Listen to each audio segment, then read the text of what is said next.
Hi, I'm Kevin Jeter, hanging out with Afshin Bernard, Chris Jerry, Vincent Charles, and Stephen Mangas. And welcome to this week's edition of the Nation's Capital Sports Show, where it's most definitely on. Gentlemen, let's get started talking about what we enjoy talking about the best and the most, and that is sports here in the DMV. How about those Washington Wizards over Chicago? They won that game today, and they are 3-1. They could potentially take it back to Chicago and wrap it all up, Chris. Pleasantly surprised because when the tournament started, when the playoffs started, I didn't think the Wizards would be able to do this, even against Chicago, even with Derrick Rose missing. But they really surprised me to get out to this 3-1 lead, and the latest game doing it without Nene. Afshin. Yeah, I agree. When the last game of the regular season, when Brooklyn ended up losing and Washington ended up winning their games, it kind of flip-flopped them, and Washington had to play Chicago. I thought, uh-oh, it's the Bulls. I thought the Wizards would have a better chance against the Toronto Raptors. But in any case, they have completely dominated the Chicago Bulls, even in the loss when Nene got ejected. Steve. Yeah, and you bring up that point in the loss. That was one of the things I saw, too. Is a lot of other teams in the series, when they lose a game, they have a total off game. And we didn't have that. We still almost forced it to overtime. A lot of bad bounces there, kind of things not going the way at the end, but still hard fought. It's been an excellent series today. Ariza with 30 points and John Wall with a double-double. It's pretty great to see, too. That's right, Vincent. I feel good about the Wizards' chances, guys. I'm on the bandwagon, like most of us. What they're showing is the presence of these veterans on the team. They're really stepping up. Between Gortat, Ariza, and Nene, those guys have 137 playoff games under their belt. So this veteran experience is really showing up. Funny you should mention that, and very interesting and a good point, Vincent. Nene. It was good that they held him out as he recovered during the course of the regular season, Chris, because now he's making his money in regards to this playoffs. Well, he's looked really good in the first couple of games, and the Wizards really bailed him out because had they lost today, then what would have happened is folks would have said, well, Nene made a really stupid decision and got thrown out, and now it's 2-2. So, yeah, he's been a key player on that team. And, again, to Vincent's point, these veterans, I think the blend that they have with the younger guys has made all the difference. Oh, it's definitely a good match, especially in Game 1. You do recall where John Wall wasn't that good. He didn't score that many points, and Bradley Beal, and so the veterans took up the slack in that response. But you got to like the game today in which they won. Everyone seemed like they contributed and showed up, Afshin. Game 1, again, the Wizards dominated the Bulls. That backcourt was 9 for 25 in Game 1. Actually, it's completely pathetic, and yet they still won that game. What I like about Nene and Gortat is that Nene Hilario does not like to play center. Having Marcin Gortat on this team gives him the opportunity to play power forward, which is what he wants to play. Gortat is not afraid to bang with the best of them, and the other thing that the Wizards do that a lot of teams don't do is they work from the inside out in their scheme and in their play. They go inside out, inside from Nene to Wall, from Gortat to Beal, and that's how they work their scheming with Randy Whitman. And it actually probably would have explained a little bit of the frustration that Nene had in Game 2 when he got kicked out, when he was doing battle underneath. Perhaps he wasn't that much used to that physical type of activity, but nonetheless, Steve.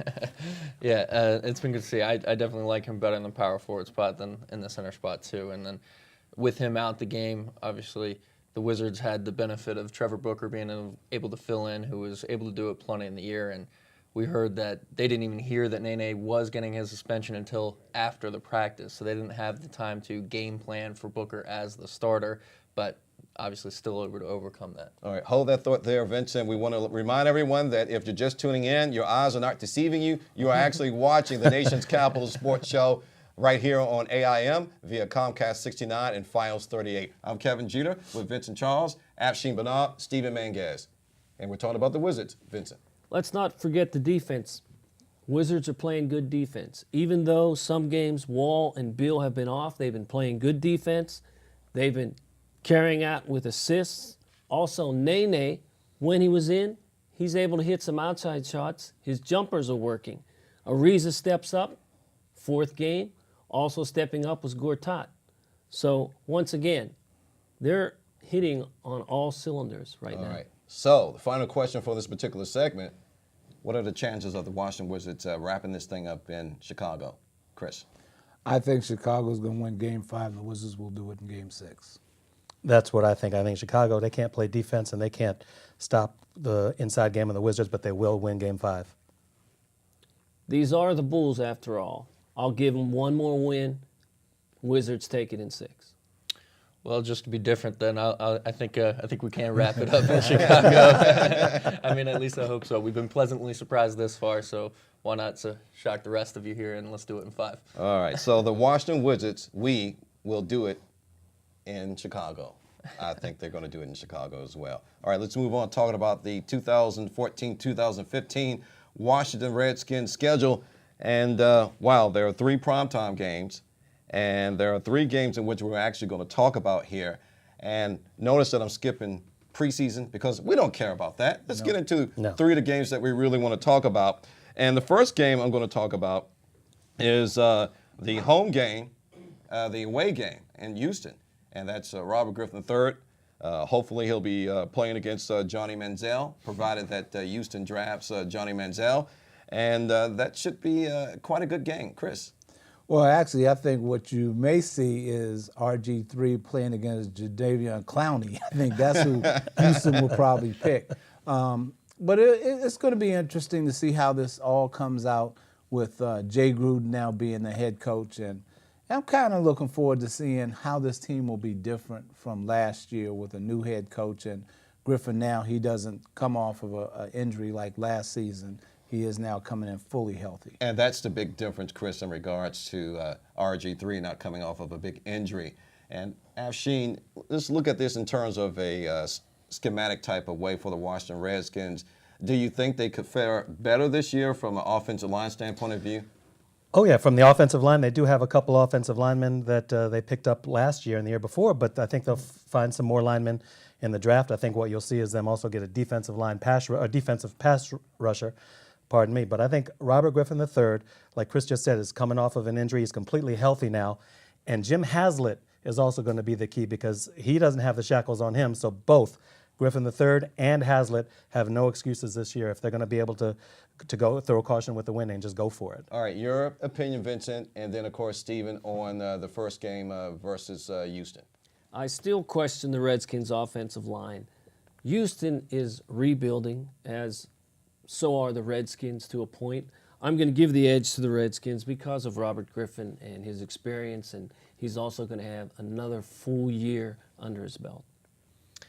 Yeah, I will give the edge to the Redskins in that game certainly as well. I do think it probably will end up being Clowney, as Chris mentioned, that we'll be going against. Hopefully, What? Tell me it ain't so. You know, my little birdie's been telling me Johnny Manziel. I would want that one, but I digress. I'm sorry. No problem. But I just hope he doesn't hit him too hard. I hope he doesn't make it to him. I hope the Redskins can keep Robert standing in that game. It will be a very interesting game because it will be 2 new head coaches going up against each other. Going to be a totally different scheme for both sides. All right. Also going to mention this real quick. The bye week is usually for the Washington Redskins in week number 4 or 5, but this week it's actually, this year or this season, it's week number 9, which is kind of weird. So let's go on to October 6th, home game, Seattle. Super Bowl winner Russell Wilson has now set the bar for his fellow 2002 draft picks and Robert Griffin III and Andrew Luck. Additionally, the game will feature 2 of the better trash-talking cornerbacks in the league in D'Angelo Hall and Richard Sherman. Afshin. Well, they are trash-talking cornerbacks. They can play. Last year, I got to say, D. Hall did back it up, and of course, you guys know what Sherman could do. Interestingly enough about that Seattle game, it's almost like the Skins have 2 byes. They have the one I think you mentioned in Week 10, Kevin, but they play the New York Giants on a Sunday night, and they don't have to play again until 14 days later, or 13 days later on that Monday night against Seattle. So they get a lot of rest with back-to-back night games. Chris. Well, when they last played 2 years ago, Seattle came in and won the game at FedEx Field. So that'll be an interesting game. Anytime you're the defending Super Bowl champion, everybody is up for you. And I'm sure the Redskins will be up for Seattle that particular game. And I'm looking forward to seeing it. Of course, being a San Francisco fan, I hope Seattle loses. But nonetheless, I think it'll be an interesting game between those 2, provided everybody's healthy and projections are pretty much what they've been, how that both teams will be. Well, at least the Redskins will be a lot better this year. All right, Stephen. Yeah, that will be an excellent game, I'm sure. At least I hope it is. But it's one of those things, you look at the schedule and you think you can start to analyze it now at the moment. And you see Houston as a winnable one, some of that AFC South. But, man, the NFL shocks you with, with do. it. You know, They, somebody could totally be different, and a game we thought we were going to have as a win be a loss. But Seattle is one of those teams that you pretty much know where they're going to be, and you know that's going to be a tough game. And the phrase in which NFL is using, strength of schedule. Vincent. I'm looking in my crystal ball, and from what I see, this Must be far- invisible, baby, because I don't see it. this far off, Seattle has way too much for the Redskins. Redskins, they don't have the depth. They didn't even win a division game last year. And you think they're going to beat the Seattle Seahawks? No way. They're Well- lucky they're playing at home. Seattle was going to clobber them. All right, we're going to let you have the last word in that regards. And we're going to move on to November 23rd at San Francisco. And the reason why I was smiling when Chris was talking about San Francisco is 49ers, and what you guys know who listen to the show on tunein.com know that Chris is a beloved 49ers fan. That game, once again, is November the 23rd at San Francisco. It's an away game.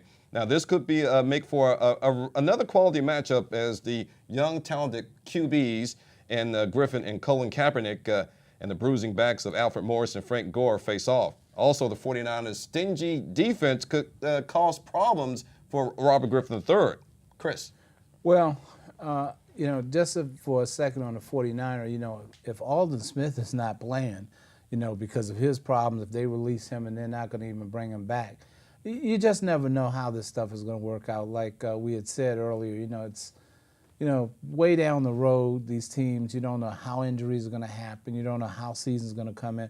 I was just thinking as we were talking about the Redskins, if you remember the beginning of the season, the first few games, the general consensus was the NFC East was the best division in the National Football League. By the end of the season, 3 of the teams didn't make the playoffs, and folks didn't think the NFC East was that good at all. So we'll see, but that would be an interesting game to have. All right, Afshin. Yeah, the San Francisco game, you mentioned Aldon Smith, and let's not forget, too, another local boy who's really big-time linebacker over there, Navarro Bowman. We don't know how healthy he will be after that major injury in the playoff game. So, but like Chris said, like I think all of us are intimating here, it's so early to even discuss what's going to happen. We've got to see how healthy these players are, and that game is later in the season. Who knows what can happen from the Houston game all the way to the San Francisco game. You mean you're not going to bother Vincent's crystal ball to be a soothsayer to tell us what's happening? He won't throw it over here. It's invisible. We're going to go with Steven, and of course, Vincent, we're going to end with you. Yeah. My thought on that game, that's going to be a good match between the kind of new age quarterbacks, the young quarterbacks like you mentioned, Colin Kaepernick and Robert Griffin III. You could end up seeing 75 rushing yards from each of them in that game, which is something that does not happen very often. You don't normally see 2 quarterbacks of that style play. But of course, we don't know how Jay Gruden is going to use Robert yet, but we shall see. Yeah, and the weird thing about this too is that we don't even know who the Redskins are going to get in the draft. Although Vincent and I did a podcast where they had projections, but as you guys alluded to, we really don't know what's going on. However, it's always nice to talk about these things. Vincent, real quick. And another thing about the draft, not a lot of rookies help you their first year or two. This particular game, I think San Francisco, like Seattle, has way too much, especially defense. I don't think the Redskins' offensive line is going to have the depth, especially at that juncture, that end of the season, to handle the 49ers. So I don't look at this as a win for the Redskins. All right, we're going to let you handle the last one of that. We're going to remind you that this is the Nation's Capital Sports Show, where it's most definitely on. Actually, we're going to take a break right now. Yeah, none be the wiser to take a break and come back, and we're going to talk about the Washington Nationals. And also, Halfsheen's going to do high school softball, girls high school softball. That's right. So all that and much, much more here on the Nation's Capital Sports Show. I'm Kevin Jeter, along with Vincent Charles, Afshin Banab, Chris Jerry, and Stephen Mangas. This is the Nation's Capital Sports Show, where it's most definitely on. We'll be right back. Welcome back to the Nation's Capital Sports Show, where it's most definitely on. You can check us out on our Facebook page at facebook.com/TNCSS. This is the Nation's Capital Sports Show with Afshin Banab, Vincent Charles, Stephen Mangas, and Chris Jerry. And so, gentlemen, let's continue our foray into the world of sports in the DMV, talking about those Washington Nationals. As of this broadcast, I do believe they are 14-11, and Bryce Harper is on the 15 day DL, Afshin. Yeah, somebody comes off the DL, someone goes on, right? Yeah, Denard Span recently revolving came off. doors. Yeah. Yeah. And now Bryce Harper is on the DL. And maybe it's a good idea because I know he's got a lot of bruises anyway, and it's probably good for him to be able to rest up and come back better than ever when he does finally get off of the DL. And kudos to Tanner Roark. What a big game he had. 9 innings. He went the whole set, and he threw a 3-hitter. Yeah, One walk. I was going to Yeah. mention that game. So to clarify this, we're talking about the game in which they played against the Padres, correct? Right. All Yes, right. on correct. Saturday. All right, Yeah, very good. where as you were mentioning, 3 hits and 8 strikeouts and only Right. 1 walk that game, complete game shutout. As you may be able to tell by the sun on my face, I was lucky enough to be there for that game, so that was exciting to see for sure. But I'd be lying if I said I saw every pitch. But but it was an excellent atmosphere Saturday as well. Well, if you caught a little sunburn there, man, you must have had the cheap seats or something, man. I digress. Vincent. The Nationals, they're showing what they are so far, and that's a 500 team or a little better than 500. The injuries, that's part of the game.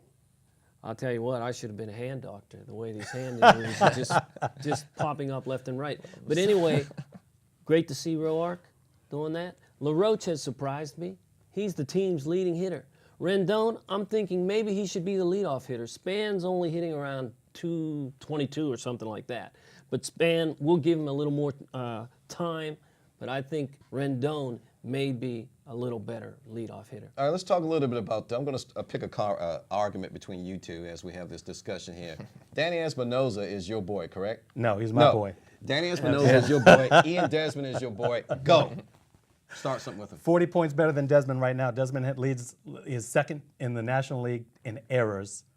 Go ahead, Vincent. Yes. I'll give you the 40 points, but it's early, Avsheen. It is. Desmond has shown the power that he has. I'm a bit upset at his play in the field.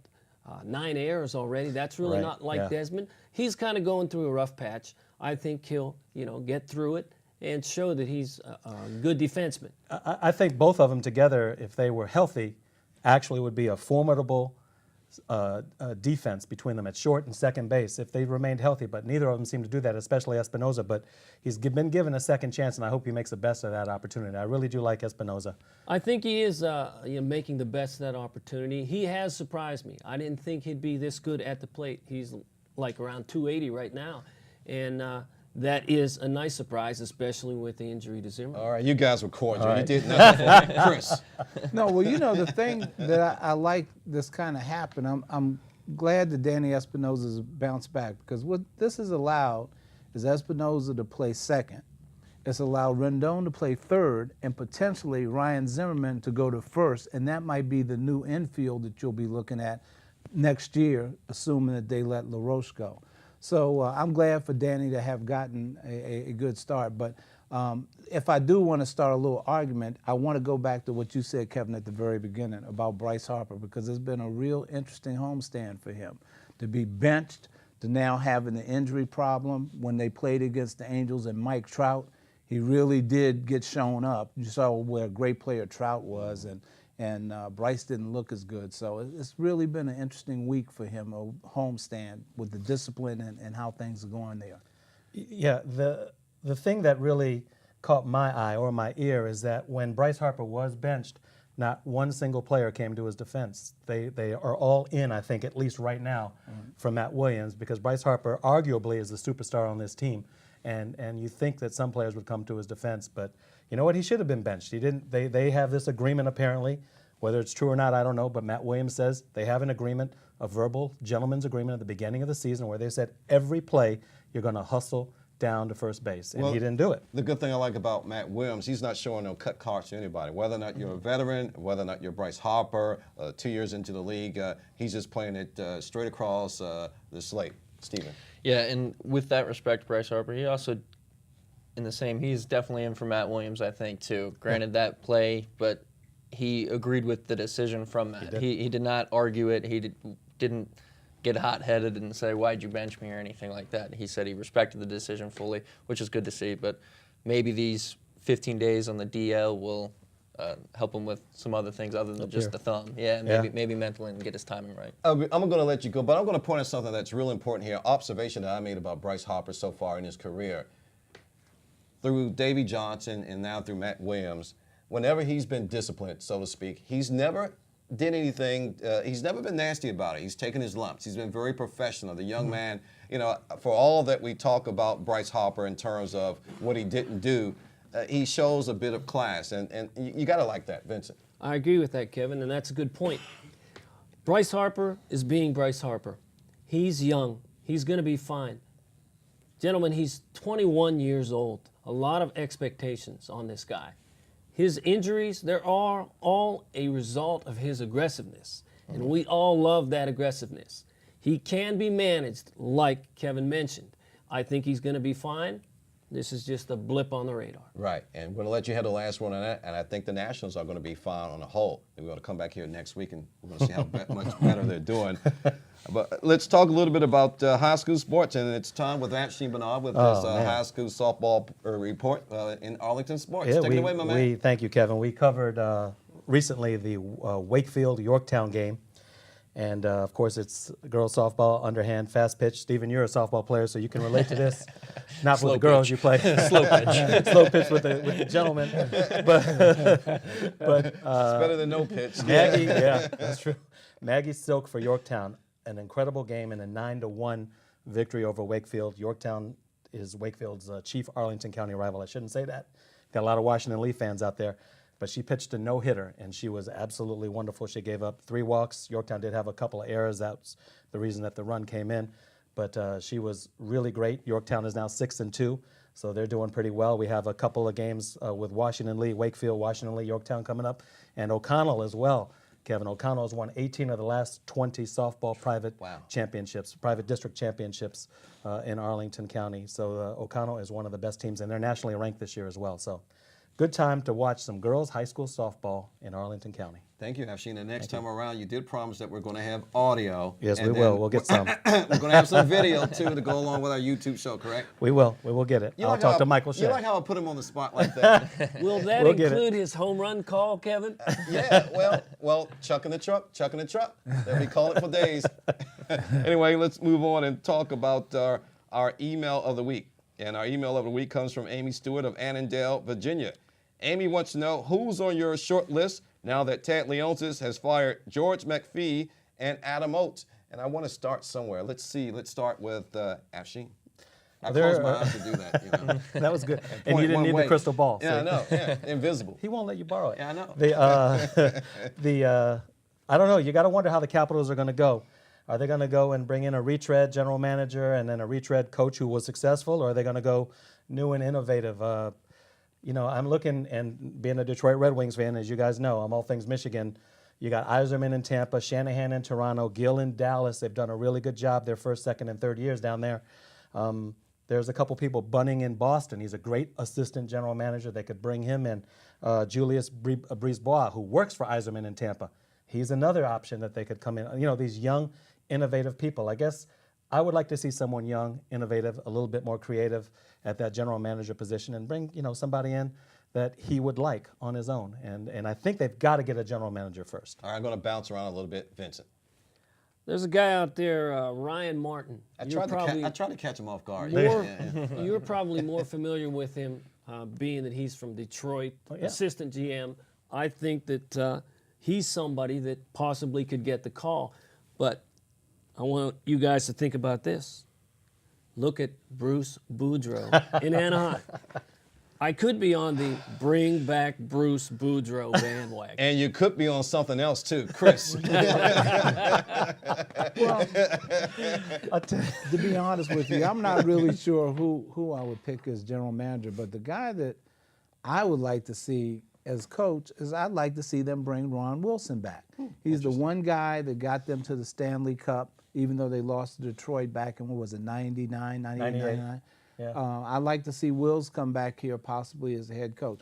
As for Bruce Boudreau, what's interesting, I don't know about Bruce necessarily as a head coach, But I'll tell you what, he bounced around a long time in the minor leagues, and maybe he's a guy with talent evaluation. Maybe he'd Yep, be a that's guy true. that Good could be a point. general manager. Good point. So when it doesn't work out, with the Sharks, after they don't do well, then you can, consider coming back here. We're going to let Steve have the last word on this. I'm sorry about that. We That's gotta all move right. on. That's all right. All right, you had 2 minutes. I got it. Well, I certainly don't have as many names to throw around for it, but I do agree the general manager is the first thing you go for, and you let him find the coach that he thinks will fit his system and do what he wants to do. No matter who it is, whatever we bring in, I would look for some creativity, as you mentioned, but please, a focus on the blue line, a solid Right. focus on defense, please. All right, we'll let you have the last one on that. And Amy, for your email, we're actually going to send you, you're going to be the first person to receive one of our Nation's Capital Sports Show shirts. And we will be unveiling those the next show. So Oh, it's going next to be, week, all that's right. going to be a good thing. That will be. So if you want to get in contact with us, our email address is info@tncss.net. And on that note, Afshin, I do believe, before we get out of here, DC United. DC United, they did a great job. They won. They beat Houston 4-1, and I think they now maybe Chris have totaled. They have the same win total as last year, and they've got like 26 more games to go. 3 wins in 34 games last year, and they've already gotten that, and they played, I think, 7. Yeah. So, yeah, they've done a good job. I have to say, you know me, I'm the president of the Fire Dave Casper Fan Club, the general manager of DC United. But, hey, you got to give credit where it's due, and so far they've gotten off to a great start. And the biggest thing is Eddie Johnson hadn't even scored. so I was gonna say. The guy that they're paying all this money to score goals hasn't even come in. Well, here's the thing. Perhaps he may score further along down the road. You might as well save it up. Perhaps he's saving up all that energy, as the season progresses. I'm going to let you have the last word on that, Chris. Afshin, there are a lot of people that make us look and sound good behind the cameras, starting with our Devin Gallagher. Well, it always starts with him, right? That's right, Devin Charles Gallagher. Smith. Yep, Charles Smith, Misty Sweet, That's right. Kimberly Phillip, Ken Briley, Larry Hickman, Eugene Miller, Janessa Jackson, LJ Lacoma. And another important note, you can catch TNCSS on AIM Sundays at 3, Fridays at 9:30 at night, but also a new time slot Mondays at 9:30 a.m. Man, we're moving up in the world. Moving on up. And you gotta like these monitors back here, the way that the Nation's Capital logo just pops. I mean, I like that. 110 inches. That's right. I wasn't trying to look back out there. Combined. There's a joke in there somewhere. We're gonna let that one go. All right. No, 55 and 55, Kev. That's all I'm saying. There's a joke in there somewhere, but I digress. For the Nation's Capital Sports Show, you can check our email. Our email is info@tncs.net, and our website is tncss.net. I'm losing my concentration here. Kevin Jeter, Vincent Charles, Stephen Mangas, Afshin Bernard, Chris Jerry. This is the Nation's Capital Sports Show, where it's most definitely on. Take care. Catch you on the next episode.